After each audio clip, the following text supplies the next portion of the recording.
Dr. Jason Rohr's lab at USF in the ecology department. So completely different and outside of my major. And I say volunteer because it really was just a volunteer experience. It wasn't like actual research experience. I wasn't in control of any project. I wasn't analyzing any data. I wasn't like a big contributor to the actual project. I was really just like helping out with some small things here and there. So the research that I was helping out with was about climate change and this lethal frog fungus called the chytrid fungus. So this chytrid fungus, it basically has been like eliminating frog populations all around the world. It's a big problem. So the research question in that lab was, these frogs are, there's rising global temperatures because of climate change. These frogs they can't like quickly adjust to these changing temperatures. Does that make them more susceptible to getting infected with this fungus? And does that also lead to higher rates of lethal infections? So lethal infections meaning infections that they'll actually die from. And so we worked with the Panamanian golden frog, funnily enough. It's only found in Panama. But in Panama, you can't find these frogs. They're virtually extinct in the wild due to this fungus. And they're only raised in captivity for like population control purposes and to better understand how this fungus is infecting the frogs. And this is basically a picture of a frog that has died from the fungus. It basically like colonizes their skin and shuts down their ability to like breathe and the way that they regulate their blood and their heart, basically. But all I did in this lab was I like cleaned the frogs' house, I fed them, I held the frogs when they were doing the temperature readings, and I like helped swab the frogs to so we could get the counts of like how many spores were growing on their skin. So again, it wasn't like a real research experience. I was just coming in a couple hours a week to just help out with this and that, but I wasn't analyzing the data, I wasn't producing the data, so it wasn't really a real research experience. And then other things that I did during college. So in summer 2012, I volunteered at the Smithsonian Tropical Research Institute in Panama. It's called the STRI. That's what it looks like. It's like this little island lab thing. And so that was the only summer during college that I got to go back home. And it's the only summer in college that I spent doing something other than classes. So because of like financial reasons, I had to take classes every single summer so I could graduate really fast. And so I didn't get to take the opportunity to take advantage of summer internships or summer research experiences or anything like that, because I was always taking classes. And again, that also hurt me. And then another thing that I did during college, the only other extracurricular I did, was I was a member of this Executive Council for Cell and Molecular Biology. It was just like a council that we were trying to raise awareness of the cell and molecular biology program on campus. And we ran some events, like, here are some registration events, here's like faculty-student barbecues, things like that. Again, not much in terms of research. And so then at this point, graduation was coming up, and I was really scared because I had no idea what I was going to do after college. Whenever somebody asked me, like, oh, what are you going to do with your degree? I was like, research? Because that was the answer that everyone was always giving. Like, I'm going to do research. I didn't know what that meant still, but I knew that that's what I was supposed to say. So when graduation was coming up, I was like, okay, well, I need to find a job after graduation, because if I don't, I'm going to have to move back to Panama because I won't have a way to support myself here. And that was not an option. I definitely did not want to go back. I love Panama, but I got used to living here. So what I did was I reached out to some faculty members. I asked them if I was able to like volunteer in their labs and things like that. And then I also applied for something called PrEP. So what is PrEP? It stands for Post-Baccalaureate Research Education Program, and it's for people who have just gotten their degrees.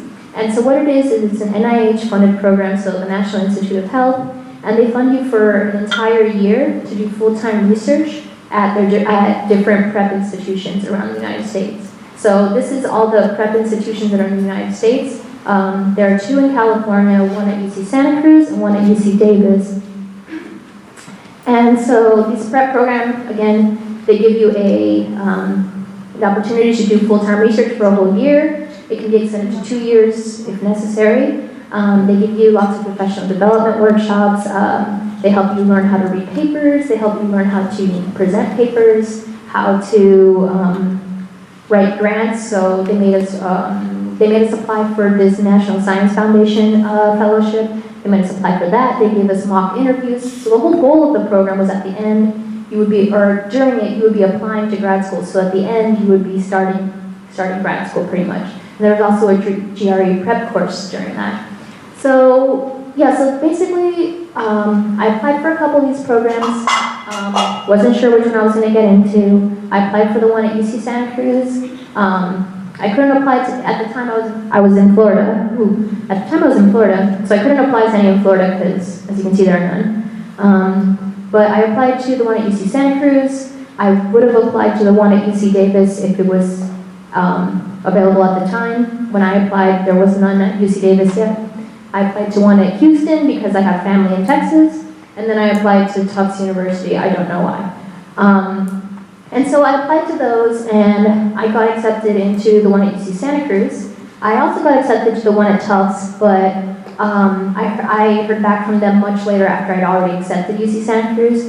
And I don't remember where Tufts is, but it's somewhere cold, and I don't like the cold, so definitely would rather go to UC Santa Cruz where it doesn't snow. So I was accepted into the prep program at UC Santa Cruz, and I joined Dr. Jeremy Sanford's lab. So I spent a whole year in his lab working on a project related to alternative splicing and RNA. It was fully independent research. I didn't come up with the project on my own, but the professor gave me the project and pretty much let me do whatever I wanted with the project. So I really had to, plan out my experiments on my own, do all my experiments on my own. It was really overwhelming and scary at first. But I did learn how a scientist spends their day. Like, I was spending, at least 40 hours a week in lab, sometimes more. Sometimes I'd get in at 10, and then I wouldn't leave until 10. So it was like sometimes there were 12-hour days, which I hated, but it happens. And so yeah, I worked on an alternative splicing RNA project, which I don't want to talk about because I actually hated that project. And it wasn't because, it was because the project was given to me, so I didn't really felt like I had the opportunity to be like, hey, actually I don't want to work on that, I'm not really interested in that, because I felt like it was a privilege already for me to be in this lab, so I felt like I couldn't really say anything, but I could have, I definitely could have. I could have approached the professor politely and said, I'm not interested in this, I'm not enjoying it, blah, blah, blah. But I didn't know that at the time, and I wish I had. Maybe it would have gone better for me. But really, I didn't like the project, and it was because I wasn't interested in the topic, but really what was like underneath it all is that I didn't like research. And I didn't find that out until I spent a whole year doing research. And I'll talk more about that later, but it's fine to not like research if you're in science. So as I mentioned, during this prep program, they prepare you to apply for grad school. They help you apply for grad school. So the grad school application process is, typically people apply to 5 to 10 schools. You have to write essays, you have to send recommendation letters to them, you have to send your undergraduate transcripts to them, you have to take the GRE. The GRE is like the SAT, but for grad school. And luckily a lot of schools nowadays are dropping the GRE requirement because it's not indicative at all of how successful you'll be in grad school. Yeah, so I applied for 7 schools. And the reason why people only apply to like 5 to 10 schools, or even less, some people only apply to like 3, is because they have application fees that are very expensive. Luckily, I was able to get application fee waivers for all of these schools except for UC Berkeley, and I'll never forget it. It's the only one that I had to pay for, and they were the only one who, one, didn't get back to me at all. They didn't say anything to me. No, like, oh, we don't want to give you an interview, or thank you for applying, but no, nothing. So I'll always hold that against them. But anyway, so I applied to 7 schools. I got fee waivers for all of them, and the fee waivers either came because I was part of this prep program or because of my status as a minority. And so I got interviews at all of them except for, again, UC Berkeley. As I mentioned, they never got back to me. UC San Diego was nice enough to at least say, thank you, but no. But then I interviewed at all the other schools. So UC Santa Cruz, because I was already there at the time. Stanford, because it was Stanford. UC Davis because it was in California, and then the 2 schools in Texas because, as I previously mentioned, I had family in Texas. So I was accepted into all the schools that I interviewed at, and because I was accepted at all the schools that I interviewed at, it wasn't a difficult decision which one I would choose, so as you know, I chose Stanford. And so that was the next big step in my scientific journey. So I started at Stanford in 2016, and so when you start as a graduate student in biology, or I guess in most STEM fields, what you do is you will spend, so Stanford's on the quarter system, so you'll spend a quarter rotating in different labs. So what rotating means is that you're going to spend that quarter in someone's lab, getting to know the professor of that lab, getting to know the other people who work in the lab, getting to know the topic of that lab. You're really trying to see if this is a lab that you can work in for the next 4 to 5+ years that it will take you to get your PhD. And so yes, I started as a PhD student, and because as I previously mentioned, I realized that research was not for me, I made the decision to exit out of the program with a master's degree. So I rotated in 5 labs before choosing the best fit. Most people only do 2 or 3. I had to do 5 because, again, I was struggling. So I rotated in Dr. Julie Baker's lab, where I worked on frogs. We were studying how frogs, how tadpoles specifically, can regenerate their little tails if there's like a cut or something. I rotated in Dr. Michelle Kalos's lab, studying muscular dystrophy in mice. I worked in Dr. David Kingsley's lab, studying how to like knock in this certain gene into these fish called stickleback fish. And then I rotated in Dr. Ami Bhatt's lab, studying the microbiome, so like the bacteria in your gut, basically. And then lastly, Dr. Joe Lipsick's lab, where I worked with fruit flies. And luckily, the last rotation I did ended up being the rotation for me. I really enjoyed working with fruit flies. I really found Joe amazing as an advisor. He had everything that I was looking for in an advisor. And the project was interesting enough that I thought that, I like this project, I like the topic of the lab, I like the people in the lab, maybe I can do this PhD. And so now I'm going to kind of shift into the more research side of my talk. So, as I mentioned, I work with fruit flies. You might have heard of fruit flies before as an organism that people or scientists work with in labs. So the fruit fly, its scientific name is Drosophila melanogaster. So usually when we talk to each other, with scientist to scientist, we'll just say Drosophila instead of saying fruit fly. So this whole life cycle of the fly, this whole like going from a tiny little embryo all the way to an adult fly, takes about 10 to 12 days, so it's really fast to see the results of your experiment. So yes, they're easy to manipulate using genetic techniques. You can easily knock genes in, you can knock genes out very easily, and then 10 to 12 days later see what happens. And another reason why fruit flies are so useful is that they have several genes that are related to genes in humans that cause diseases. So a lot of the genes that we have that that are related to cancer or something, Drosophila also have genes that have very similar functions to the ones that we have. So we can kind of see, how does this gene work in fruit flies, and how does that give us answers to how the gene might be working in humans. Specifically related to my project is that we can use these fruit flies to study how cells divide. And so now I just want to show you a quick little picture of what it looks like to work with fruit flies in the lab. So the flies are kept in food vials here. So you can see the flies climbing up. Down here, this is like a yeast mixture paste kind of thing, so it's kind of soft. This is the food that they eat, and they also lay their eggs in the food.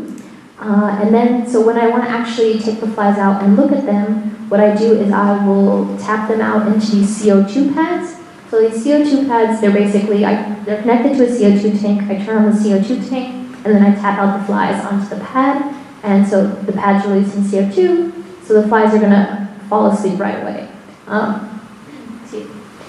The CO2, it doesn't kill them. If I leave them there for a really long time, they will die, just like we would probably die. But usually I can work for a nice amount of time, and they'll stay asleep. And then once I remove them from the CO2, like if I just drop them back into the vial, they'll wake up within a few seconds to a few minutes.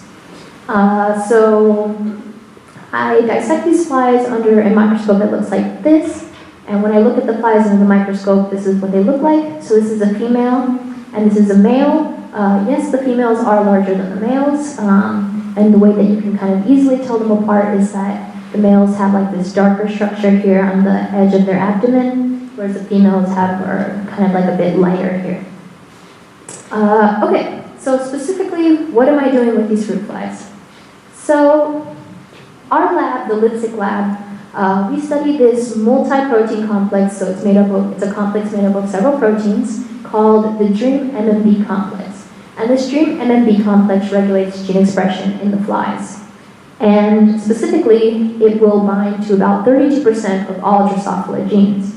It has a function where it can either, a repressive function where it can turn genes off, or an activating function where it can turn genes on. And so, why do I care about this Germ complex in flies? That's because humans also have a Germ complex. So in humans, it's all capital Germ, whereas in flies, it's lowercase d, Germ. And so I know that there are a lot of proteins here, and it's like overwhelming. I'm going to focus on specific proteins in a second, but this is just to show you that, let's say, for example, the protein called RBF in flies is called RBL2 in humans, and it has a very similar function. The protein called MIB in Drosophila is called BMIB in humans. So again, these proteins that are in the flies are also found in the humans, and they have this similar function of regulating the cell cycle, regulating how cells go through the cell cycle. So specifically, I want to focus on a couple specific proteins. So let's just get rid of the ones that I don't really care about right now. So specifically, these proteins called DMIB, the MIB130, MIB120, and MIB40. So MIB stands for MIB interacting protein. So these proteins are important in oogenesis of the fly. And what is oogenesis? So oogenesis is the process of forming the female gamete, or forming the egg, basically. And so what we don't know is we don't know how these proteins regulate, we don't know how they regulate different genes during reproductive development. We don't know the mechanisms behind it. We don't really know what's working there. And we want to get a better understanding of that. And specifically, there's a specific protein in this complex that we really want to study, which is called MIB120, MIB interacting protein 120. It can bind DNA, and in flies, so flies that don't have any MIB120, they don't die, they're alive, so they're viable, but they're sterile. So it means that they're not able to continue reproducing. And they're kind of sickly, so they don't live as long as regular flies. Their abdomens are kind of smaller as compared to regular flies. And so since flies that don't have MIB120 are sterile, there's obviously something going wrong with their reproductive development. So I want to know then, what is MIB120's role in oogenesis if flies that don't have MIB120 can't reproduce? And so specifically, why do I care about this tiny protein in flies? Because in the human version, MIB120 is called Lin54. And so in both humans and flies, Lin54 is important for cell cycle progression. Specifically, it's essential for cells to proliferate, to grow. In human tissue culture samples, when you knock out this Lin54, it leads to cell cycle arrest and to slower proliferation. And probably most interesting of all is that abnormal expression of Lin54 is found in colorectal and endometrial cancers. And specifically, the endometrial cancer is the part that interests me because the endometrium is like the lining of the uterus. And what is like the uterus? It's near the ovaries, it's near the reproductive development. And you can see where I'm going with that. So if in humans, this Lin54 has a role in endometrial cancer, and in flies it has a role in reproductive development, maybe I can get a better understanding of how this protein is working in the flies, so I can get a better understanding of how it's working in human cancers. So now we're going to see a lot of pictures of fly ovaries. So because of that, we have to better understand what does the actual structure of the ovary look like. So this is like a cartoon drawing of the fruit fly ovaries. So the fruit fly ovaries are the largest organ of the fly. And so they kind of look like two big bunches of bananas. And this bracket here is pointing to a structure called the ovariole. So ovaries are made up of ovarioles, and we'll do a closer look at the ovarioles in a second. But if this is a cartoon drawing, what do the actual ovaries look like? They look like this. So what you can see here is like a fully formed egg about to like pop off of the ovary. But these are the various ovarioles that make up the ovary. And all that white you're seeing is the white that's coming from the yolks of the eggs. So if we're going to take a closer look at this ovarial structure here. So this is what it looks like under the microscope. If we were to pop one of these off and then just look at it, this is what it looks like. So these are the various stages of ovarial development. From the very early stages, from like 0 to 1, all the way to 10, up to 14, where it's considered a fully formed egg. And so you can think of the ovariole as like this egg production line. So each stage of this is like the stages of forming a fully formed, of making a fully formed egg. So what we're going to look at now is we're going to take another closer look at the ovariole and come to understand the specific cell types that exist in the ovariole.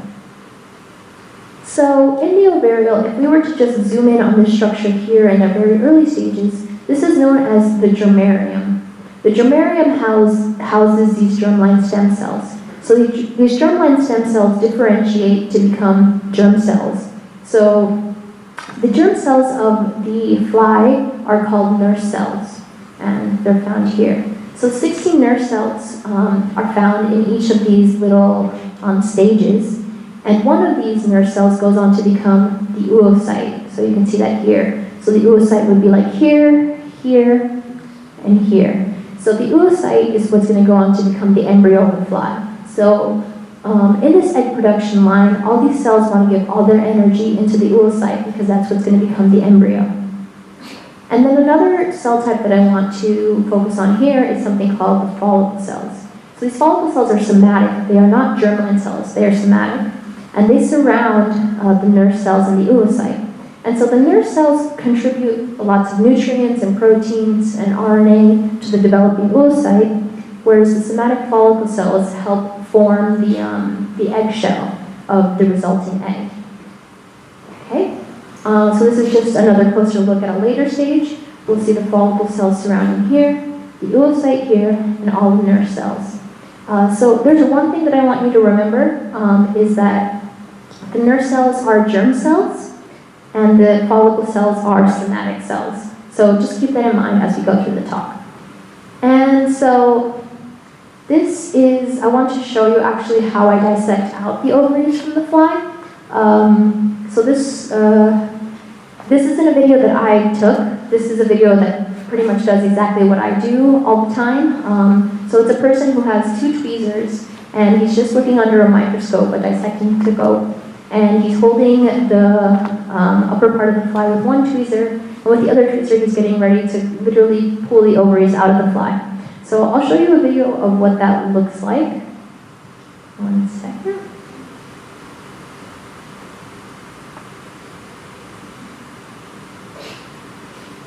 So he's getting the tweezers, he's going to grab the abdomen of the fly, and he's going to rip out the ovaries, basically. And this is what I do all the time. So just pulling, and there are the ovaries. So as you can see, they're huge. Again, they are the biggest organ in the fly. And what he's kind of throwing away is like pieces of fat, or like the intestine, or their air ducts, the parts that you don't need. So here's some really nice ovaries. He was really lucky that as soon as he pulled, the whole ovaries just came out. That doesn't always happen. A lot of times they get stuck in there, and you kind of have to like squeeze them out like a toothpaste, like a toothpaste tube. He did it again, and he was really lucky again that they both came out together.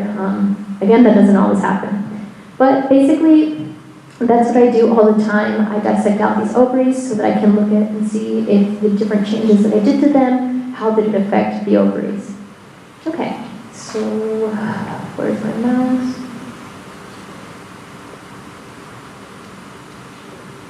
Right. So, like I mentioned, we wanted to look at how this MIP-120 protein was working in the ovaries, right?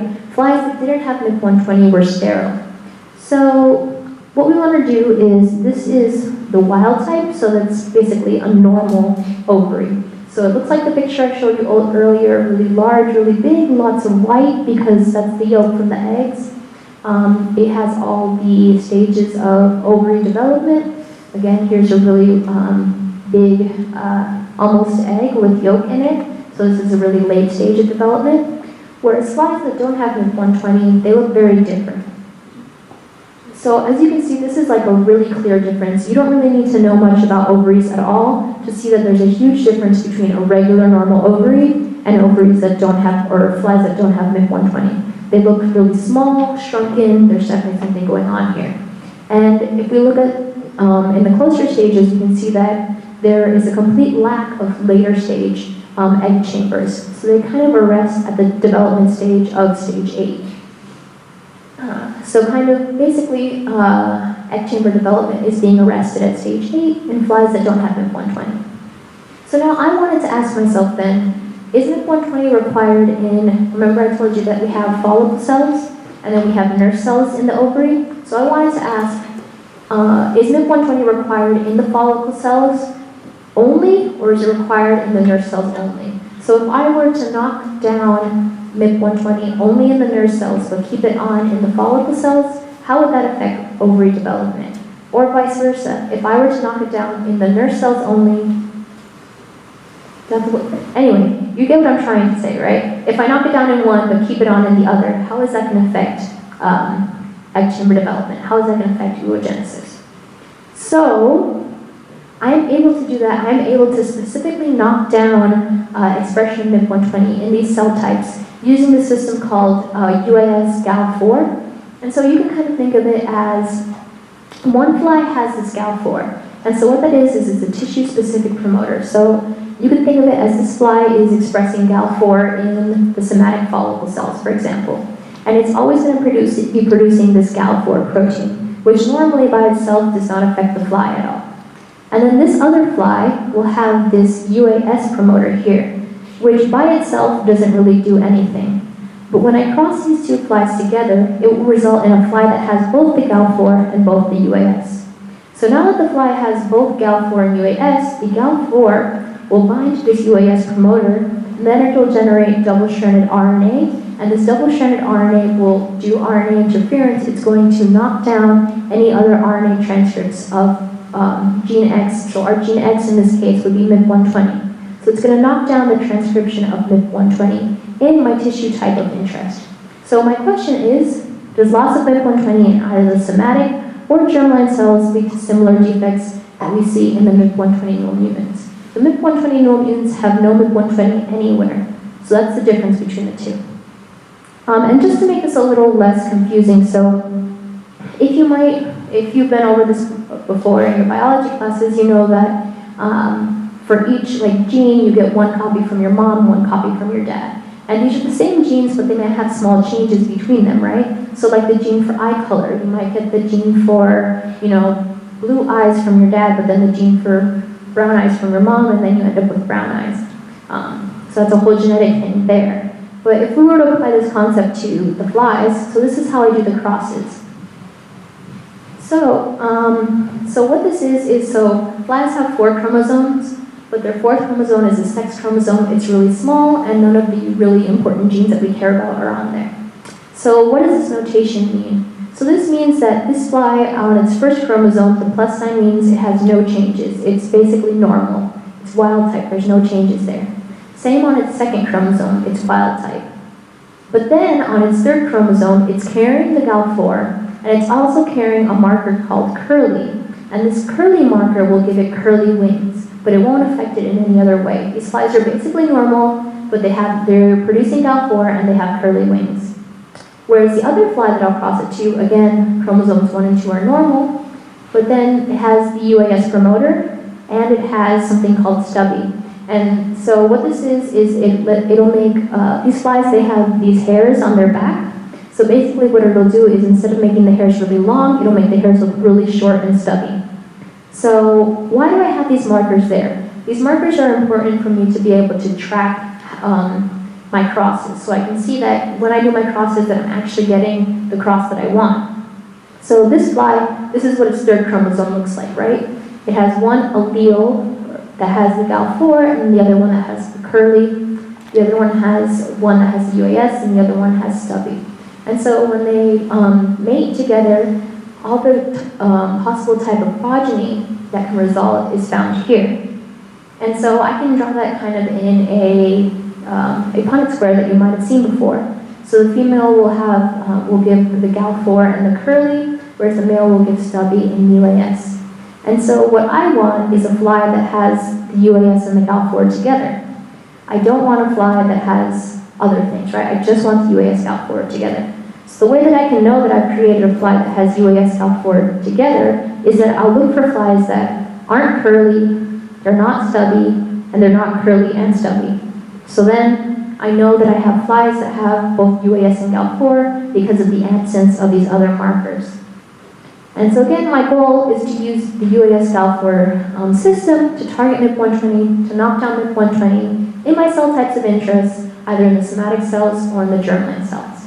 And then again, just a reminder, the nerve cells are germline, the follicle cells are somatic. And so I did do this. I did this RNAi knockdown, this UAS GAL4 system to knock down MIP120. So I knocked down MIP120 first in the somatic follicle cells. So this is a wild type. These are normal ovaries. They're really large and huge, lots of eggs. They look great. And so this is when I knocked down MIP120 in the somatic follicle cells. Yeah, maybe between the two it looks a little bit smaller, but functionally these are totally normal.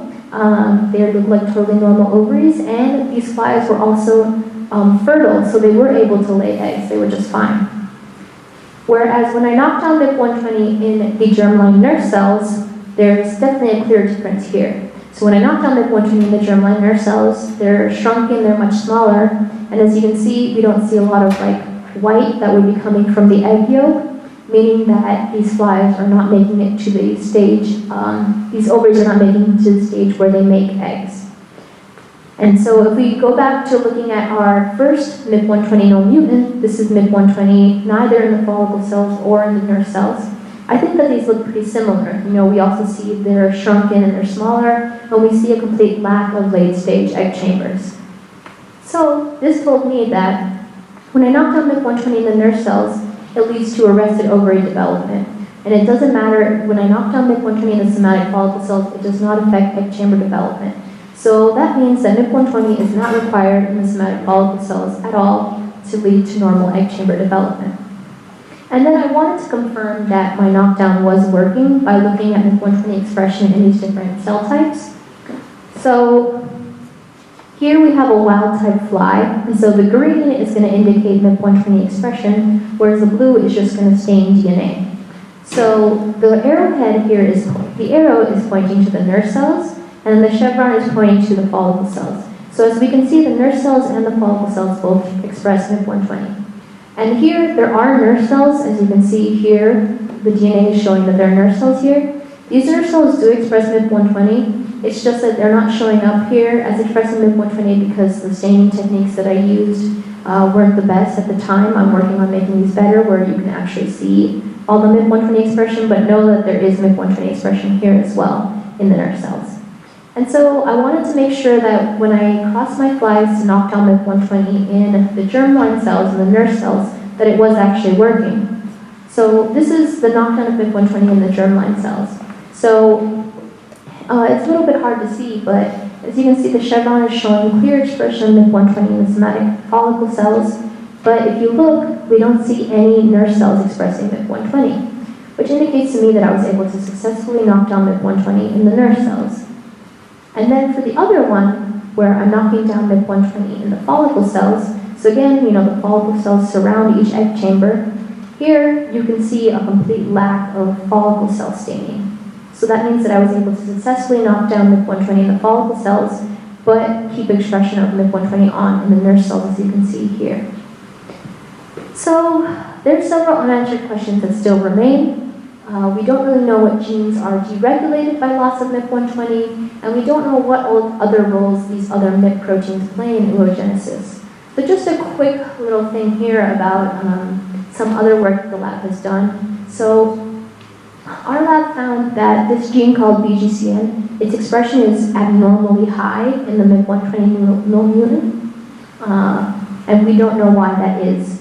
What does BGCN do? It is required for stem cell differentiation, and it's only found at the tip of the ovariole, at the germarium. So it's really only restricted to the germline cells. And so it's possible that because BGCN expression is so high in the MIP120 null mutants, maybe it's losing that restriction, we lose MIP-120, we lose BG-stage restriction to the germline, and maybe now it's being expressed all over. I'm in the process of trying to look at that. And then the last other thing is that does the loss of other MIP proteins lead to similar defects in oogenesis? So previous studies on another MIP protein, MIP-130 specifically, have shown that MIP-130 mutant females, they're sterile, but their eggs, they basically do make eggs and they lay the eggs. So if you look from far away, the ovaries look normal, but if you look really closely at the eggs, their eggshells are very weak and fragile, and because of that, they're sterile. So MIP-120 is also required for something called follicle cell amplification, which happens really late in egg chamber development, and it's a process where the follicle cells begin to make the eggshell of the egg. So it makes sense that when you lose MIP-130, the eggshell of the egg is impacted. Which leads to the question that, then, is MIP-120 required for early stage ovary development because flies that don't have MIP-120 arrest in the very earlier stages, whereas is MIP-120 required for late stage development? I'm not sure, and I'm in the process of trying to answer that. So the conclusions there is that MIP-120 is not required in the somatic follicle cells, but it is required in the germline nerve cells for proper egg chamber development. And based on some other data that we have from the lab that would take too long to go into, MIP-120 is probably affecting cell proliferation and division in the nerve cells. And so it's necessary to do further studies of these genes and these proteins, of these MIP proteins, how they interact with each other. So that's kind of the end of the research talk, and so now I just have some very quick advice for people who are in STEM. So my advice for those of you who are in STEM is that if you want to do research or if you're curious about research, don't make the mistake that I did. Please get involved in research as soon as possible. I know that as community college students it's a little bit more difficult than if you're at a four-year university, but there are some summer internships that are available for community college students, and I'll talk about them in the next slide. But please get involved in research as early as you can if you're interested in doing research at all. And I recommend that you do full-time research for at least a few months to a year if you are considering grad school at all. And this is because you don't really know how time-consuming, how frustrating research can be until you've really done it until you've really dedicated your full time to it for a really long amount of time. So even the amount of research that you could do, let's say you're going to school and then you're going to the lab for like 3 hours a week or something like that. That's not going to compare. So that's why if you can do a summer internship, for example, where you're fully spending like a whole summer working in the lab Monday through Friday, that'll definitely give you an idea of what it's like to work in a lab.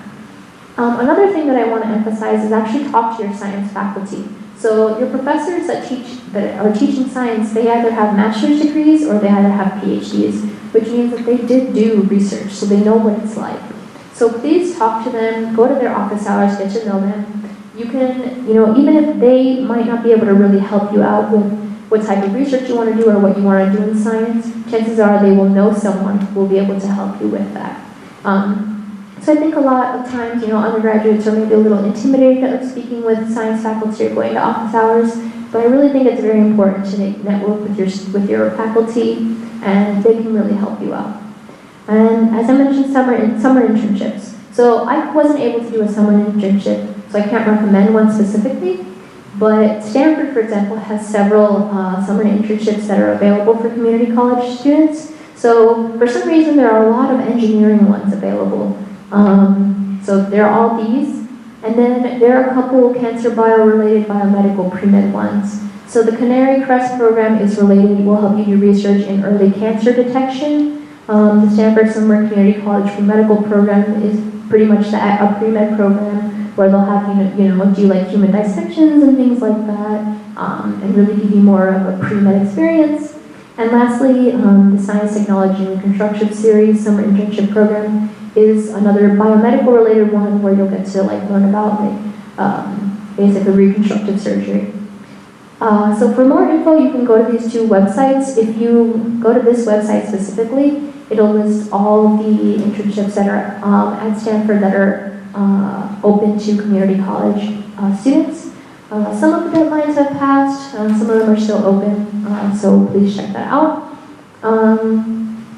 I don't know if you want me to stay on the slide a little bit so you can write it down or take pictures, or if you're good. But if you have any questions for me, please ask them. Also, this is my email address. Feel free to reach out to me. Just let me know that you were at my talk, just so I remember where you're coming from.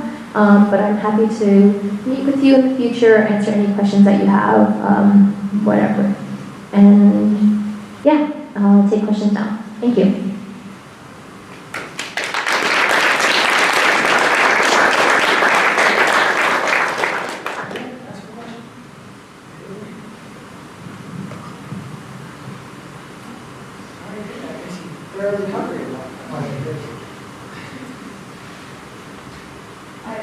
How does it affect the cancers in women?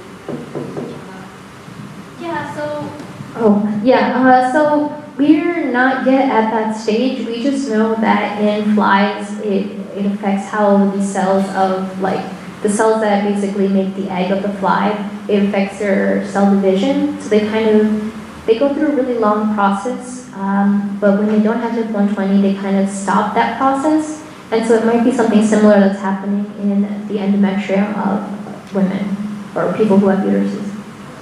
Mm-hmm. What is proliferation? Proliferation is basically like cell growth. So like cells are going to divide, that are going to divide and then divide and divide and make more cells. Yeah.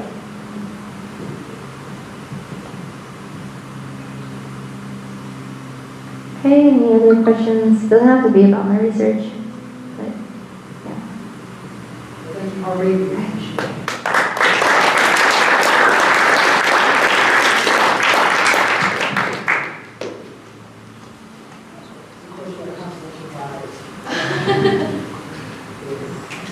You have it ready for your laboratory batch. For those 10 to 10 hours, you can enjoy your coffee. Thank you so much.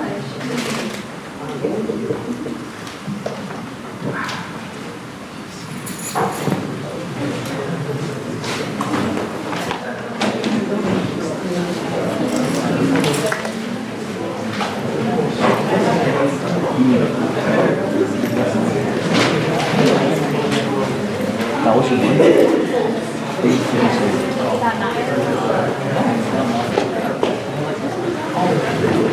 This one was like 6 million.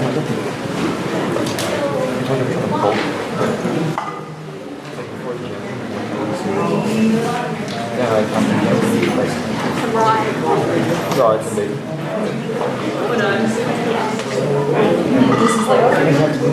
Then on the train, I have the right where I went to breakfast for you. Then I had lunch over here. Back to back since 12. So for 6 hours. Just like that. But it's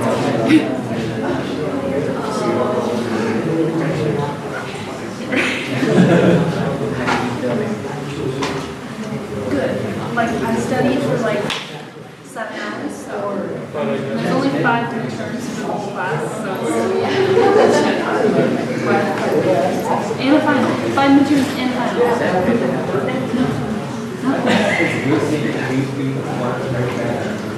Psychology, I have 5 midterms. Environmental science, I have 4 midterms. Coding, I have 2 midterms. I have a midterm every 3 weeks for the rest of the semester. Every 3 weeks.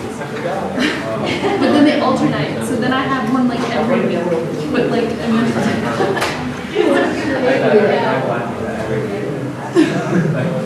I basically do, I get like a little break around spring break where I have like one midterm. I'm so sorry. Yeah, that's good. Yeah.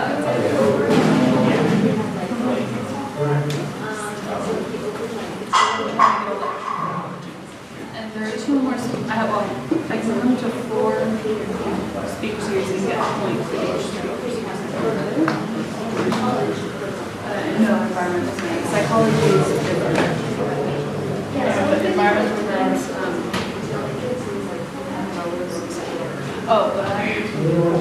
well, you can. There are 2 layers. Well, we just one bus. Yeah. See, if I were to see outside lectures, which I've already signed up to do, I have to write a paper on it to get extra credit, and I get like 3 points. I think in total, I get. I'm trying to do some math. 18 points of extra credit. I don't know what the points, I don't know. So labeled as points.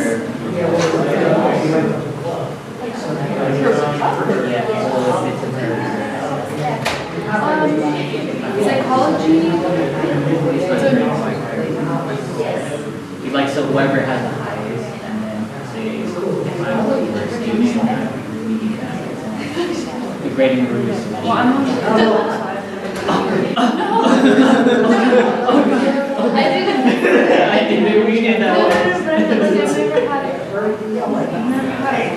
I was so mad.